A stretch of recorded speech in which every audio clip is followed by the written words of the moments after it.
The hospital corridor smelled faintly of antiseptic, and the bright white lights made everything feel colder than it really was. Ethan Cole, a 32-year-old single father, sat on a hard plastic chair, his fingers tightly intertwined as if he were holding himself together.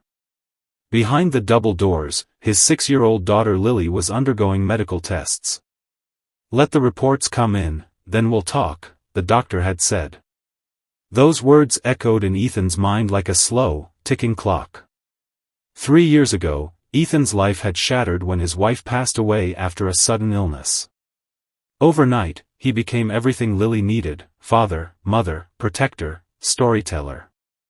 He learned how to braid messy ponytails by watching tutorials, packed school lunches that were never as neat as other parents', and stayed up late finishing work after Lily fell asleep.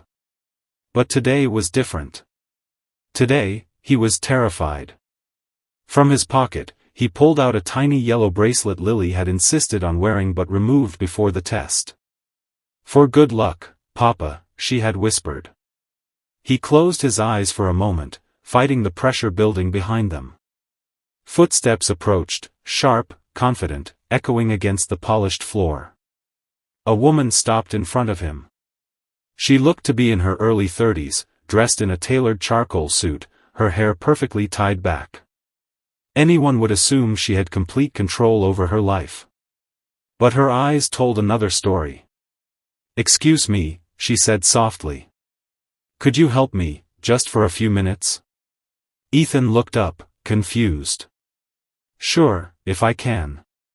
She hesitated, then leaned slightly closer. "Please pretend to be my husband." Ethan blinked. "I'm sorry, what?" "I know it sounds strange," she rushed to explain. "My name is Victoria Hale. My father is admitted here, and he's very old-fashioned. He has always worried that I've chosen work over family. If he sees me alone again, it could seriously affect his condition." Ethan stared at her, trying to process the request. "I wouldn't ask if I had another option," she added quietly. "You just seem kind." Normally, Ethan would have refused immediately. But there was something in her voice, the same fragile fear he was trying so hard to hide himself.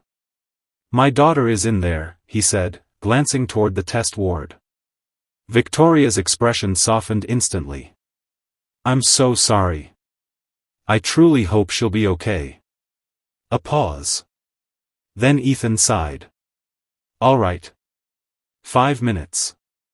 Relief washed over her face. Inside the hospital room, Victoria gently slipped her hand into the crook of Ethan's arm.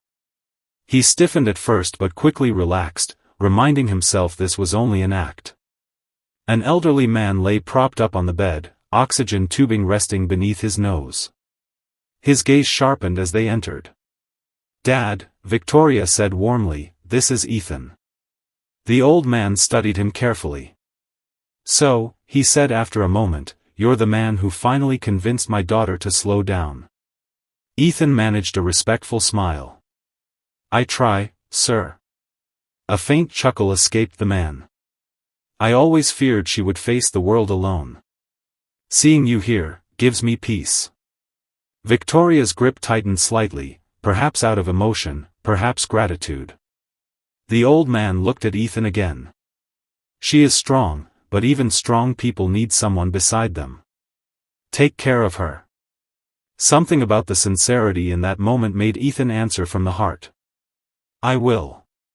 Minutes later, they stepped back into the corridor. Victoria released his arm, exhaling deeply. "You have no idea what that meant to me. Thank you." Before Ethan could respond, a nurse called out, "Lily's father?" His heart lurched. "That's me. The doctor is ready to see you." Victoria noticed the sudden tension in his shoulders. "Do you want me to wait?"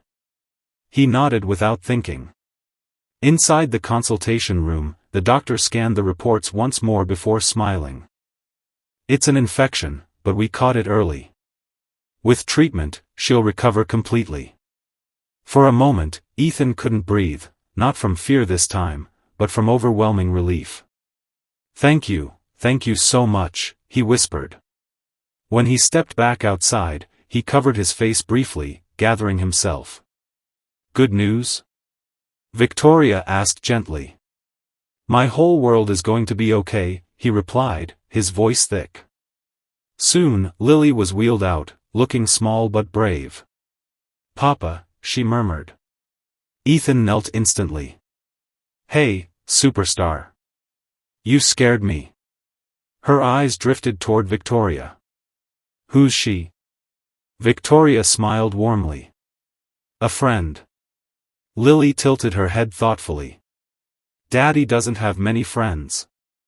They all laughed, the kind of laugh that releases leftover fear. Ethan assumed that would be the end of it, a strange but meaningful encounter between two strangers on one difficult day.